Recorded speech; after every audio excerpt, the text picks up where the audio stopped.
Hi, everyone, and welcome to this episode of GRC and Me, a podcast designed to break down the complexities of GRC and turn them into practical strategies that we can use every day.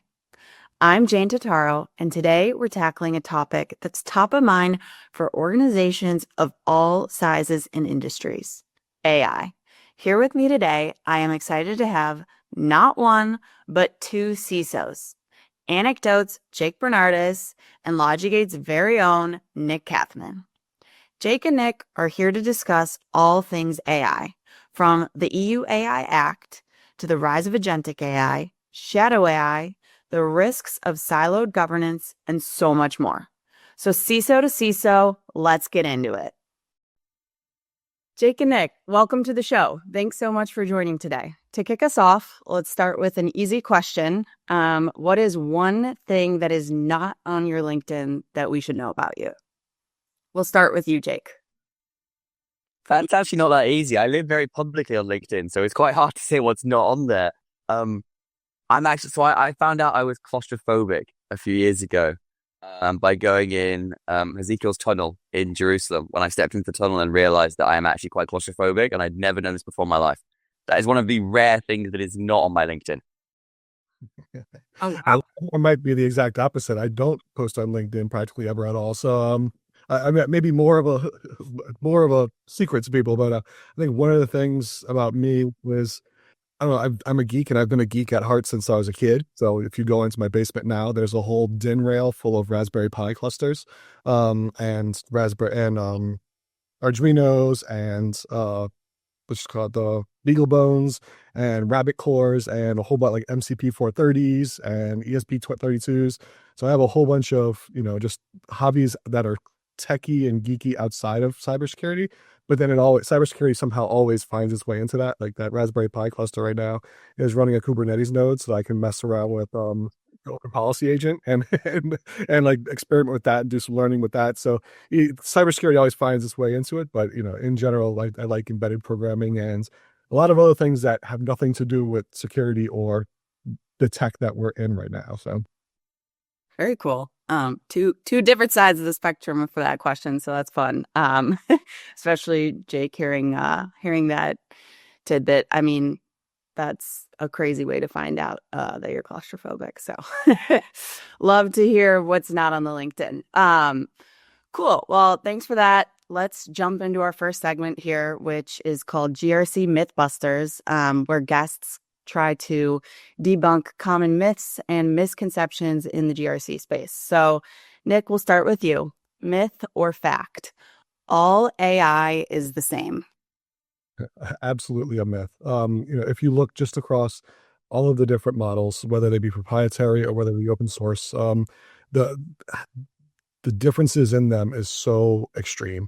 I'll give you some examples. Like if you try to put into Gemini and ask it for candidate, like let's say you're looking for a certain candidate, and you put in a question like, here are the criteria I'm looking for in these regions with these skills that has gone through this, level of a business phase, things like that, it'll actually come back to you and say, this is against our acceptable use policies. Whereas ChatGPT will just go straight through and give you a whole bunch of recommendations. But outside of that, if you look at just in a lot of cases how they operate together, like the proprietary versus, or the I would say the SaaS versions, the proprietary versions versus the open source versions, you get a lot of crazy consistencies in terms of what they were made for. So for instance, there are a lot of models that are built specifically for coding, and they do a really good job at generating code. There are other general purpose ones that are really good at parsing, just like having chats back and forth with you. There are others that are really good at parsing large data sets for scientific modeling, for et cetera. So like I like to play and look at different, so I like to play with LangChain and Langsmith a lot on the side, like experiment with what can I build with agentic AI with Langsmith. And one of the things that you can do with LangChain very easily is abstract out the model and run it through a bunch of different models and see the results you get. And it's pretty extreme, the differences you'll get by running Gwen versus Gemini versus ChatGPT versus Olama versus, Gemma, in the different versions of Gemma or DeepSeek. The answers and the responses you'll get and the reasoning steps they'll take are wildly, wildly different. So definitely a myth. Yeah, that's very true. I've actually tested and with ChatGPT and other AI tools, just writing the same question for multiple different devices to see what it comes up with in multiple different people, and you never get the same answer. So that's a great point there. Jake, anything to add on here? I think the only thing is that I agree entirely, but I think the only real thing is how much that's going to grow in terms of a chasm, particularly from an ethical stance. Like, I think it was only today or yesterday that OpenAI announced they're now going to come up with a profit company. They're moving away from this concept of being like for the people, by the people. And they're already on the real periphery of what is ethical, quote unquote, in terms of you can get data from it that you couldn't get from Claude or from anything the EU or kind of more regulated. So I think the variance in terms of what a model can tell you is going to change much more dramatically than it even is now. Go back to the days of like, you used to be able to, this is a weird side bit, but you used to be able to like take a topless picture and ask OpenAI what your body fat percentage was, which they then ethically slowly step backwards to stop being able to tell you that because of the risk of encouraging eating disorders or abnormal or dangerous behaviors. Whereas we're already seeing that like, actually it's quite easy to socially engineer a model and start to push it in a direction it's not supposed to go into. So I think what you'll find is that when is AI all equal, I think it's going to be a case of how protected it is to protect its regulatory stance, its ethical stance, or how malleable it is for people to play with it, prompt it, and move and get to things it's not supposed to do. Yeah, that's a great point. And on that kind of, I know you touched on the EU for a minute there. So jumping into the next next round of questions, let's talk about AI regulation and strategy. Specifically, Jake, this first question is for you around the EU AI Act or EU AI Act now that it's in full effect. So this is a multi-part question, but Jake, what is the biggest challenge that CISOs face in operationalizing these new regulations? And what are the first steps that they should take? And will this, and how will this be different in the US versus the EU? Wow. It's probably easier to reverse that than it is to start at the top, but like in a reverse statement, I think this is like privacy or GDPR. The US doesn't really give a damn. Truth be told, like they don't really care about your personal data in the US. Like the lobbies will always maintain that position inside of Congress, inside the federal government. They don't really care about personal data. I can't see a world in which the US really cares about personal data apart from it being surface level. So I think the first one is it will never be the same. I think that in terms of what do CISOs do and how do you start? The problem with every regulation is they're super vague, right? If you go back, GDPR is a great comparison for AI. It was released and it's things around technical security basically like be adequate and sufficient. The hell does that mean? Like that's really hard to interpret into logical controls to actually apply and maintain. The AI Act in the EU, as well as ISO 42001 and various other standards trying to regulate this space, are similarly super vague. They're really hard to work out what they're actually asking for. They're very much subjective. They're very much risk-based. They're very much a thing where you can take an auditor down a path and show them what they want to see. So they're really hard to work out what you actually need to do. Second is they're really hard to monetize. I love the GDPR comparison. Like how many companies actually got fined and how many are still breaching that regulation? This is the problem. If I go to my board and say, I want to spend all this money on AI security, they're going to say, what's the TLDR? And I'm like, well, we probably are in breach, but I don't know if we'll actually ever get fined or penalized for it. Then the question is, well, is it worth spending or do we take the risk? I think inside that actually also, how do you show the data? Like all compliance is shown through data. If you have no data, and it's very hard to trust AI as a source of data in terms of it like basically hallucinates on its own data sources. So that one's really hard. And I'd say beyond that also as well is it changes so fast. Like ISO 42001 came out, it doesn't even reference agentic technologies. Like they came out and suddenly it was irrelevant. MCP is not talked about in there. Like there's so much stuff in AI which is changing so quickly. It's almost impossible for the regulators, particularly those from a legal and non-technical background, to write, maintain, and enforce regulation around technology where people are changing it on a daily basis. Like I think this is probably the hardest space right now to do anything in, and I'm not seeing anyone doing anything meaningful and effective from a regulation stance. Yeah.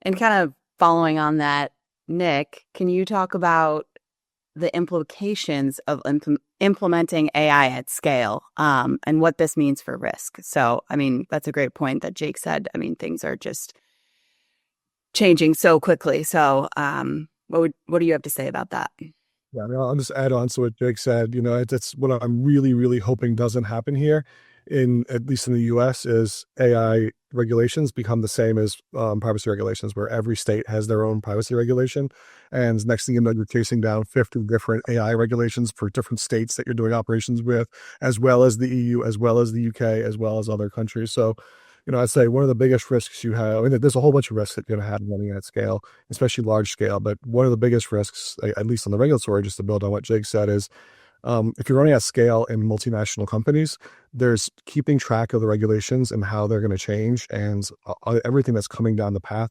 It's a full-time job. And it's a full-time job for at least one lawyer, probably 2 or 3 lawyers, plus a bunch of tech people to figure out how do we stay ahead of this and how do we make sure that we, aren't getting ourselves in trouble.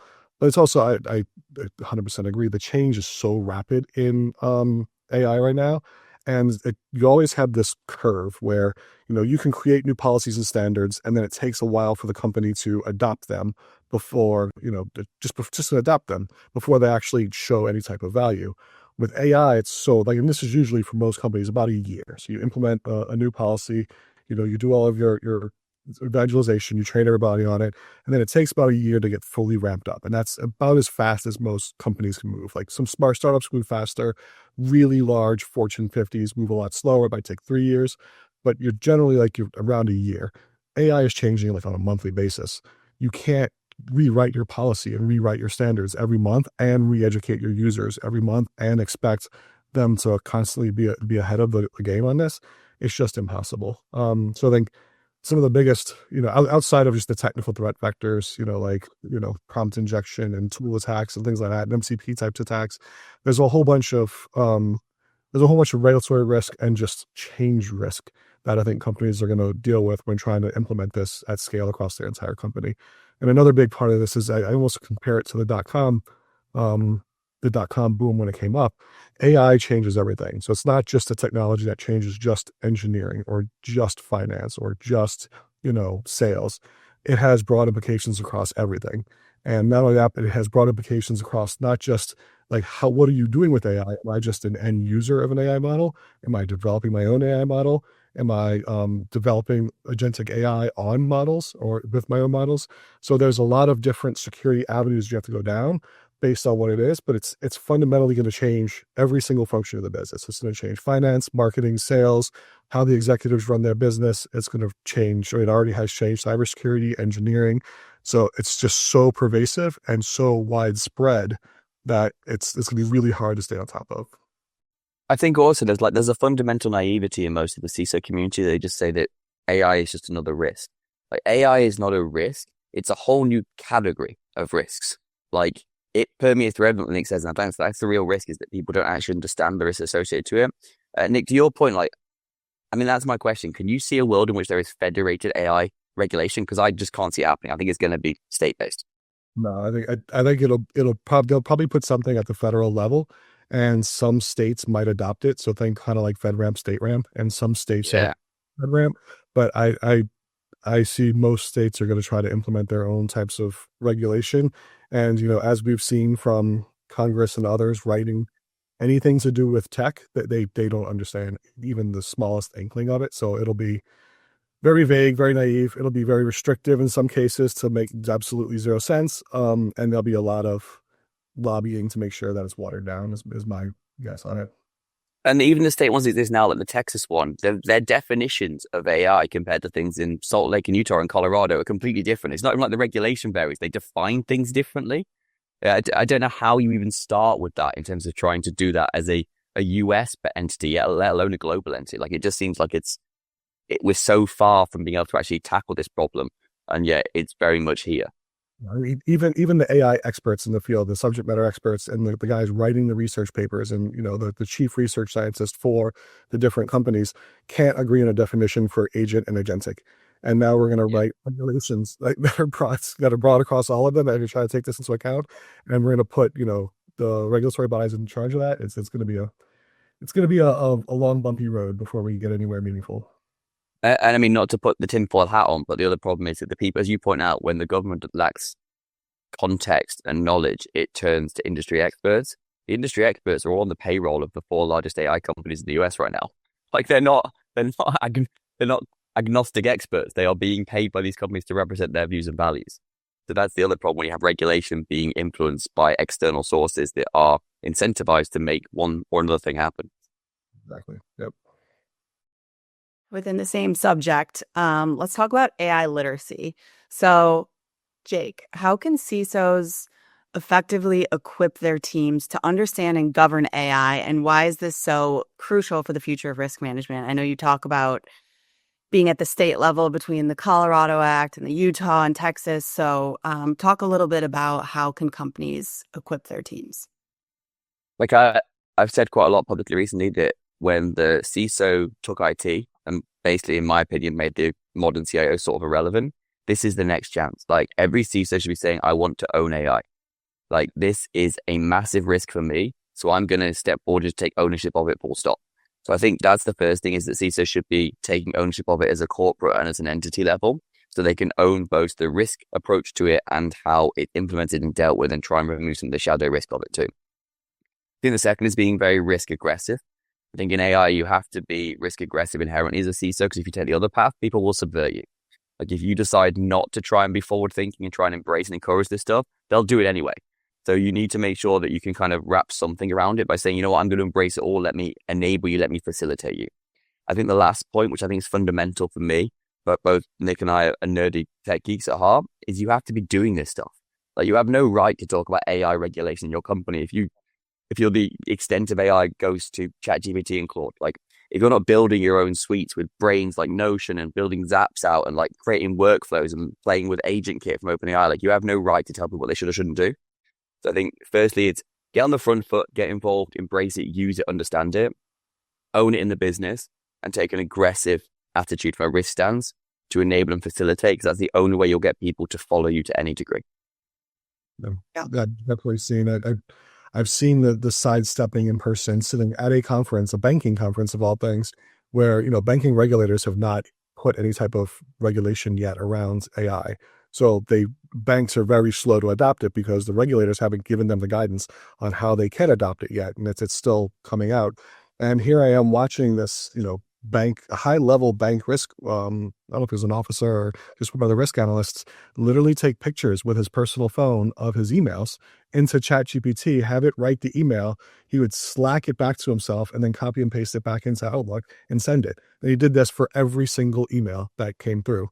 And it's like, how there are technologies to detect that, but they are so intrusive to the end user and to privacy, and and they require huge teams to look for that. It's the employees are just going to subvert you any which way they possibly can. And I've even seen it at the executive and board level where, they'll just use whatever tool they've decided they want to use, regardless of, what the security implications of it are. Most of them never put it through a security review.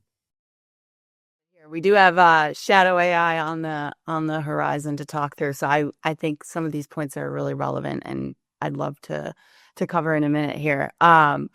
Next, we're going to jump into agentic AI. So, Nick, how are you seeing the impact of agentic AI in the GRC space today? Yeah, so I think it's going to make. I think we're still early on in I'd say the journey of agentic AI in GRC and in security in general, or even in business in general. And I'll step back a little bit and kind of define agentic and what I'm gonna call the different levels of agentic. So think about I like to draw a lot of analogies for people who don't work in the space, but think about self-driving car. You've got a whole bunch of different levels of self-driving cars. You've got everything from, what we've had forever, which is cruise control, where you set the speed and it just goes, to adaptive cruise, where it automatically keeps the lanes, to adaptive cruise with lane keeping assistance. And then you've got the next level ones, which will actually make turns and negotiate stop signs and speed limits, stuff like that, all the way up to there is no steering wheel in the driver. And you have to figure out, so you think like level 0 being cruise control, level 5 being you're getting into a Waymo, there's no driver, no steering wheel, no anything. Like there's going to be some level inside of there and some risk tolerance within there of the different processes you have within GRC and security, where you say, I trust this process within GRC to be at a level 1. I want it to be, human in the loop all the time for everything. And then I want this one to be completely level 5. And then there'll be some, based on criteria within there as well. This is a third-party risk review, and this vendor is non-critical to, it doesn't have any sensitive data, and it's non-critical to the business. I'm okay with a level 5, and it might make mistakes and declassify, some business continuity risks as a medium instead of a high. It's not critical to the business operations. It doesn't matter. So there's going to be a whole bunch of, I think what we're going to start to see a bunch of agentic actions start to automate out a lot of the workflows within GRC. And then the interesting part is going to be see companies as they go in there, what level they're going to choose and what levels they're going to accept as their risk tolerances come in and go. And then, adding on to that, there's just a bunch of, as we start to build out these things, there's just a bunch of, let's say, sprawl that's going to come in as well from it. So things like MCP, things like agentic and tools, there's going to be a lot of the unknown unknowns. Like, I don't know if anybody's ever played with agentic AI now, but I'll give you an example of one that I've been building. So I stepped back and said, why do I need to have a policy process standard? And I need to go out and I need to build something in a process automation flow. Why can't I have one source of truth that builds the other? Can I just build the process into some tool and then it writes my standard operating procedure? Or can I have my standard operating procedure write my process? And then when I change one, the other automatically changes. Why do I need to have duplicate efforts here? So what I did was I trained a agentic AI to essentially give it reasoning steps to say, okay, go read the policy, go read the standard, go read the SOPs, and then, non-deterministically figure out how you're going to make that process, then go read all of the data about whatever it is that you're evaluating, and then go collect all the supporting data you need from there, and then make a risk decision or whatever the standard operating procedure was, the process was. And I would say about 1 out of every 5 times, using the same model, the same prompts, the same data, the same everything, 1 out of every 5 times, it will, skip reading the policy. Then 1 out of every 3 times, it'll skip reading the operating procedure. And then, and then sometimes it'll just make up what all of the data about the risk is and just not do that. So it's interesting to see if you run it 100 times, you'll get 50 different outcomes of how non-deterministically it's decided to come in there. So there's still a lot that we're gonna get there, but I would say we're still in I would call it the art of possible phase right now with agentic AI. It will disrupt things like crazy, but it's going to be where on that risk tolerance of, self-driving car autonomy we're going to allow it to operate. I think there's already some super exciting stuff you can do. Like, this is where, some of the stuff we're doing at Anecdotes, I get really excited about in this space because we spent a long time building a tool where we ingest compliance and GRC data. And now we're sitting like, actually, we can do a hell of a lot of crap with that data. Like, you look at an MCP on top of it and you start to automate your KSIs for ISO. You look at being able to do automated internal audit. You look at working alongside LogicGate as we do, and you look at how can you actually dynamically monitor risk. So here's a risk. Here's the control I say mitigates that risk. Let's go agentically and actually look at the efficacy of that control currently to assess whether that's actually functioning, whether we're actually failing to mitigate our risk. You start to look at how you can make things dynamic and real. I think when you look at what GRC has been and where it's gone up to now, where we've gone very much from spreadsheets to what I call the tick box security theater of green ticks, red crosses, to actually now you're like, well, if you've got the data and you've got agentic capabilities, you can start to do really meaningful workflows to automate problems like VRM and the TVRM space, whether it's internal audit, whether it's the KPIs around your compliance posture. There's loads of things you can now start to do, which you just couldn't do before. I think it's an exciting thing to do, but I agree with Nick. We equally see that every time you build one of these things, it you keep asking it, what pizza do you want? And it says, I want pepperoni pizza. You're like, you don't want a pepperoni pizza, you're AI. You don't know what a damn pizza is. Right? It takes a while for these things to actually stop hallucinating and do what they're supposed to do. But when they do, there's endless possibilities in our world in this space. So with that being said, Jake, how should CISOs be preparing for this new frontier of agentic AI that's still kind of developing? I think it starts with MCP. But I think right now it starts with model context protocol, that if you have a data set, you can put that on top and start to query the data. Start to say, well, actually on the data I've got, what can you tell me about this? Or if I want to know A, what would be the result? And then on top of that, you can start to build base agents to say, well, if this is true, then I want this to happen, then let's make that happen. Let's monitor and see it. So I think right now you've got to start tinkering and start playing. There are going to be enterprise products. I'm sure we will both, and lots of the people in the space will release agentic workflows of some capability or form every few months, every quarter. But I think right now you need to start looking at what you actually have, because the key to success in agentic is the raw data. If your data is wrong or insufficient or incomplete or defunct, the whole thing doesn't work. I think that's, for me, is like, right now where CISO is go back and understand what data you have, what data you want to have, how you're going to get the data that you want to have, how clean that data is, how many hallucinations are coming off of it, why it's hallucinating, how can you limit those hallucinations. For me, it all goes back right now to understanding your data and starting to play. Yeah, I'll add to that. Data is king, especially when it comes to AI. And I've said this time and time again. If you go to a chat GPT and say, build me a business model, it'll build you a business model. It might be a taco shack. It might be a lawn care service. It might be the next Google search engine. It's going to build you a business model. When you give it more information, say, I want to build me a business model around a SaaS company trying to get to this in this space with these customers and these types of products, it's going to build you a much better business model. So the more data you can give it and the more accurate and sanitized that data is, the better results you're going to get. But if you don't have that data to give to it, you're just going to get really general results, or you're going to get completely wrong results. Because if you think about what a lot of the LLMs do, they're really fancy autocorrects, or not autocompletes. So it's just picking statistically what the next best word is going to be, and then putting that in there, and then using statistics to find what the next best word is from there. So the more data it has, the better it can pick the next words. If you just give it no data or bad data, it's going to order you a pizza, as Jake said. But now that you put in MCP and agentic, it's going to order you a pizza and it's going to arrive at your house instead of just giving you, hallucinating that it wants to eat pizza. So there's a lot that's going to come out of this. Yeah. Very cool. All right, let's move on to shadow AI. So shadow AI is everywhere. Everyone's talking about it.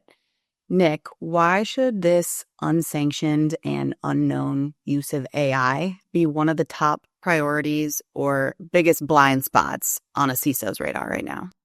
Yeah, I would say it's a very hard problem to solve. Every company is running as fast as they possibly can to integrate AI features and capabilities, in a lot of cases without understanding AI at all. And if you think about the space of AI security experts right now, it's very small. So we don't have a lot of AI security experts. A lot of the AppSec community is still trying to catch up to what AI security is going to look like. And it's ever changing. It changes. Even once you learn it and you feel like you've become a subject matter expert, next month you're completely behind. There's new technologies, there's newer that have come along. So I think a lot of these companies are building these AI features in that it's very hard to figure out, are they doing it safely? And then even worse, they're all doing it opt out. So if you've got 100 vendors that you're managing within your environment, all of a sudden 90 of them turn on AI inside the product, and you didn't go through a risk assessment of that. You didn't look at what their sub-processes are. You didn't look at what their policies are related to it. And in a lot of cases, like, the policies will actually conflict. And we've seen AI vendors where in the state, like, they'll have two different agreements for their AI. One of them says they own all of the data you put in and they can train their models and use it for marketing purposes and whatever. And then another one saying that they don't use your data is yours, and that it'll never be used or never be sold. And we couldn't get the company, a really large, well-known company, to give us a clarification on which one was actually the stance legally. So that's just, you're constantly chasing your tail, trying to figure out, what new, what of our existing vendors has turned on AI for what use cases. Did they build it properly? Did they actually scope limit it down to the user's permissions and auth Z roles, or did they just leave it wide open? And we've seen this a lot, like, I think Copilot was pretty famous in this, where people are going out and querying, board reports that they didn't have access to because Copilot did, and things like that. And we see this a lot within all the different products that are there. So I think it's shadow AI, like discounting just everybody adding new, like going out and signing up for a whole bunch of services and using their own personal chat GPTs and their own, Groks or whatever that they're getting comfortable with. Take that's a problem within itself. But then the vendor space adding everything without telling you, and then you're always behind the curve. And then constantly, even once you get ahead, you're still behind the curve because they add more, is a problem with itself. But then there's just limited enforcement around this as well. So the biggest way you're going to be able to enforce most of it is at the browser, at the internet level. But and it's easy if the product makes direct calls to the LLMs, because then you can say, okay, this product, my CRM is making a direct call to OpenAI, the API call for it to OpenAI, I can see that that's happening, and I know that they've now, their CRM company has now incorporated AI. But in a lot of cases, they just pass the data back to the CRM's web servers or app servers, and it makes the call out to OpenAI. You're blind to that in the browser space, in the internet security space. So in a lot of cases, it's very hard to even detect and track across the board. Yeah. The only thing I would add is that we all thought shadow IT was the worst problem in the world. I think shadow IT was a surfable wave compared to like the tsunami that is shadow AI. And like tsunami, you can't stop this. It's too late. Like the reality is now we have to work out that whatever the hell it's going to destroy in our orgs, we're going to have to look at how we rebuild better, more tsunami resistant structures for the future. This is not a solvable problem. It's a how do you rebuild afterwards. It's too late already. And I'll say a lot of executives have zero appetite to restrict it. So I think there's a lot of pressure within the industry and within business leaders to fully embrace, and I would call it run with scissors when it comes to AI. So I think it's going to be hard to get the tone from the top unless you're in an extremely regulated industry like financial services. It'd be very, very hard to get that tone from the top to even try to control it.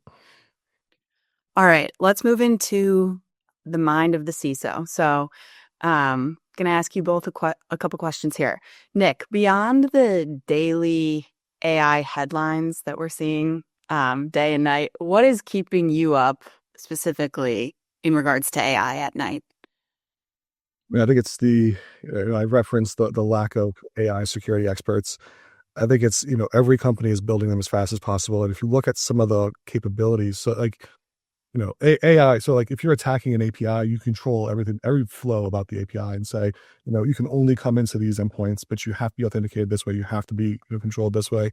With AI, it's so deterministic. And then you add things like protocols like MCP on top of it, where you can then like do tool injection or like do tool poisoning and say, so thinking of like some of the attack vectors that come in and that are going to be very hard to mitigate and that we don't have a lot of security knowledge around and staff around is, I'm going to come in for something, and where it was supposed to go out to a tool to check the weather, I'm now going to command prompt it to go to and run a command for remote code execution on my server. And I'm going to use one of the MCP tools that's available there, but I'm just going to tool poison to get into there. And there's a whole bunch of ways to do this. Like I was reading one the other day where it was an internal red team was testing some stuff, and they had put in a bunch of protections around prompt injection.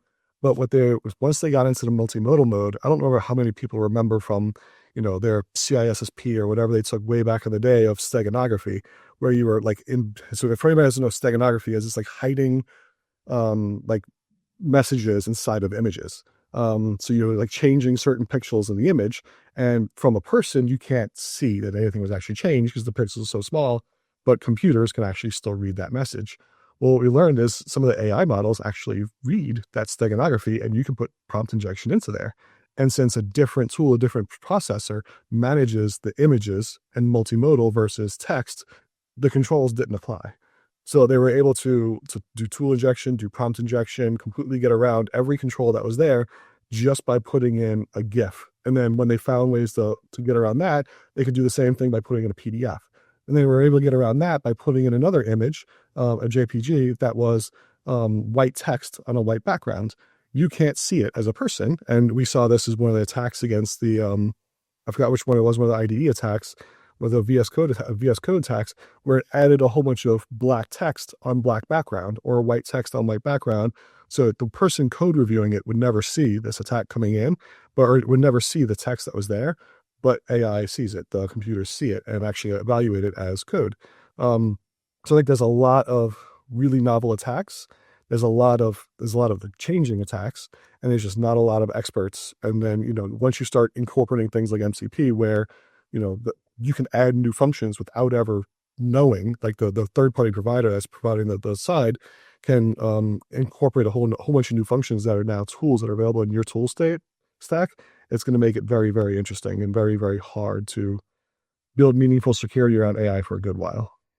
Jake, do you have anything to add here in terms of what's keeping you up at night? Are you experiencing the same thoughts as Nick, or where's your Some so yeah. I'm eternally an optimist. So more what keeps me up at night is I keep thinking, gosh, like when the techies is think of the things I could do that, or like could we do that, or can we like enable this? I keep thinking like, what is actually possible when this stuff really works? Because reality is a lot of agentic, self-building, like natural language code doesn't work quite as well as you'd hope it was in the ideal world. As a lot of it's marketing.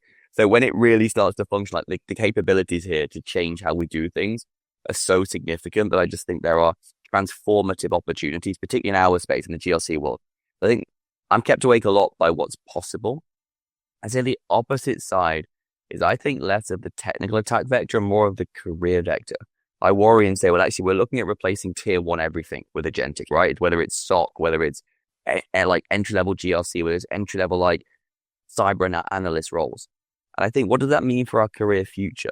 If we're looking at saying like all of us, Nick, me, we all cut our teeth in some entry level. I was in pen tech, I know where Nick was, we all cut our teeth somewhere technically, right? And if those roles disappear, what's the future of cyber mid-management and CISO look like?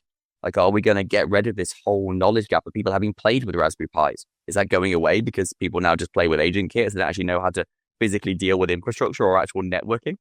I don't know. And that concerns me more is like the changes we're making now are great from an ROI and time savings perspective, but we don't know in the long run what implication they have from a knowledge-based perspective. Yeah, so I've always, I get asked that question so much about what keeps me up at night, and there is a lot that actually on the optimistic side that actually does like. I hate to say it, but Gwen woke me up last night because I was messing with Gwen right before I went to bed. One of the open source models. So so from that perspective, I think the art of possible like keeps me up. Like it's kind of what Jake was saying, like seeing what agentic AI can do, things like the React framework can do, or what they're capable of. Like there's not a huge gap between where we are now and where it will completely automate out and be level 5, as we're talking about agentic for the things. So I think a lot of it's going to be to what level can we get where, right now we're just sending prompts to say, here's as much data as possible, give us back information. When are we get to the point where the prompt is going to be run by business? So think about the Anthropic was an experiment they did where they took and they had AI run a vending machine in the office, completely soup to nuts, and just said, you can make all business decisions. Your objective is to make as much money as possible. When are we going to get to that point? And what is that going to look like for the future of business? So. Right. And on that note of optimism and kind of how can AI be looked at as positive, Jake, how can GRC teams proactively use AI for more of the risk detection and mitigation that we talk about? I think when you really look at AI and you talk about risk has been static for so long. It's been like a finger in the air kind of hope. Like, here's the risks I've got, here's the category I've got, here's the priority, here's my remediation plan, here's the efficacy of that remediation, here's the owner. That's a traditional risk model when you look at a line in a risk register. But I think here you've got the opportunity to make it truly dynamic. Like, let's create risks out of what's going on inside of our environment, seeing at the data. If more people are suddenly failing phishing tests, or if more people are failing to their training on time, or if more users are suddenly logging in with their Google or through all kinds of tools that aren't in the vendor stack, let's create and populate risks based on that in a dynamic and automated fashion. Then let's check the controls and the efficacy of those controls that we say are either mitigating or reducing the risk that we have, and show if they actually are doing that or not. And if they are, let's remove the risk dynamically. Let's make risk a living, breathing thing where actually it's supplied by, endorsed by, and proven by data, because AI allows those workflows and it becomes something which is real and tangible. That's for me in the risk world where this really goes.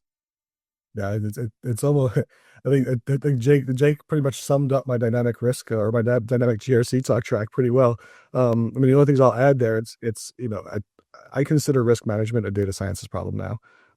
We've have the data. If you look at security teams are overwhelmed with data. Like, how many people are going back into their SIM and saying, I'm paying too much for this, I need to cut back this data, or the telemetry they're getting out of their EVRs, or the telemetry they're getting out of all these different tools. There's so much data on the security side. The GRC side is still, the risk side is still starving for data, and bridging that gap and getting that in there. But I think the one other big thing that's going to come out of this is we can use AI. Like, so much of risk right now is I call it, as you put it, your finger in the air. Like, somebody comes and says, what is your risk tolerance towards this risk? And it really is a guess in most cases, or for the way the industry's been doing it to now is a guess. Or they go back to, the Verizon breach report. They say, phishing happens on this cadence, so that's what we should base it on. And they base it on really broad industry, in our service with our size company and our, tenure, this is what it might look like. But every company builds their security stack differently. Every company builds their defense in depth differently. Every company is in a different level of maturity. And I think AI now has the ability to come back and say, okay, based on the attacks, based on our controls and our control effectiveness and our risks and the incidents and the telemetry that we're getting, our risk tolerance should be this. And here's why, because every time our KRIs get to this level for this risk, we have an incident. So we want to stay just below that line, or we're going to stay below that line at all times because we don't want to be constantly responding to incidents. And the AI is going to give us the ability to do this with as much data and really good data, as Jake put it, to figure this out, where we can now say, this is what our risk tolerance really is for our company with our tech stack, with our maturity levels, and stop guessing and flopping in the wind to say, the industry standard says that I should be here. Well, the rest of the industry is getting compromised left and right. I don't want to be at their standard. I want to be at the standard that we don't have to deal with incidents left and right. And that's going to be a really big game changer with AI and risk management. Thanks, Nick. And thank you, Jake. So as we wrap up the episode, we typically like to leave our listeners with some strategies for success, we like to call it. So as a final note, Nick, let's start with you. Looking beyond the technology itself, what's the most critical human element that must evolve within organizations for AI to be both successful and positive? Yeah, I mean, I think the biggest thing is AI is here to stay. It's not going away. And it will continue to change business in really, really fundamental and large ways. So I think it's the biggest thing is when you're looking at people, especially when you're hiring, I like to look at it and say, oh, there's kind of three classifications of people. There's AI deniers. I've never used AI, I hate AI. AI is all hype. Nothing will ever happen with this. I'm not going to use it. And then you've got the next level people who are AI acceptors, who use AI, whether it's just, even if it's as simple as instead of using Google, to use ChatGPT or Claude or Grok or whatever their favorite, LLM is, to do research. But then you're looking for people a little bit beyond that, then try to use it for more advanced use cases and try to explore, like, what is deep reasoning, what is different things like that. So, people who will actually embrace and use AI, maybe not be extremely technical on it and understand the difference between a GPT and a RAG and agentic and agents and also that, but at least somebody who uses it and embraces it and is willing to use it. And then you've got the next step, which is the AI builders, who are the people who do, have understanding of exactly what it is and are using things like agent kits to build out AI and understand exactly how we can build it to make the AI and the AI acceptors more powerful in their jobs. And this is, so when you're looking at staff and when you're looking at different people and you're looking at yourself when reflecting, ask yourself, am I an AI denier? Am I an AI acceptor? Or am I an AI builder? And then figure out where you want to be. I would say the AI builder is going to be the most valuable in companies going forward, but everybody should be at least an AI acceptor. Jake, do you have anything to add here? What is most critical human element that you think must evolve within organizations for AI to be successful? No, I would agree with Nick, and in one sentence, just say it's risk maturity and risk aggression. You have to understand that this isn't going away, so we have to find a way to adopt, embrace, and enable it. Well, thank you. Thanks, Jake and Nick, for these incredible AI CISO insights. It was so awesome to have you on the podcast today. And listeners, you've heard what we have to say here. Now tell us in the comments, what is the most critical human element that must evolve within organizations for AI to be successful and positive? Jake and Nick, thank you so much for being here today. This has been an incredibly insightful conversation. You've covered the AI topics and trends that I know our listeners are thinking about and definitely reading about on a daily basis. For everyone listening, thank you for tuning in to this episode of GRC and Me. And if you found this conversation valuable, please be sure to like and subscribe wherever you get your podcasts so you don't miss the next episode. Until next time, thanks for listening.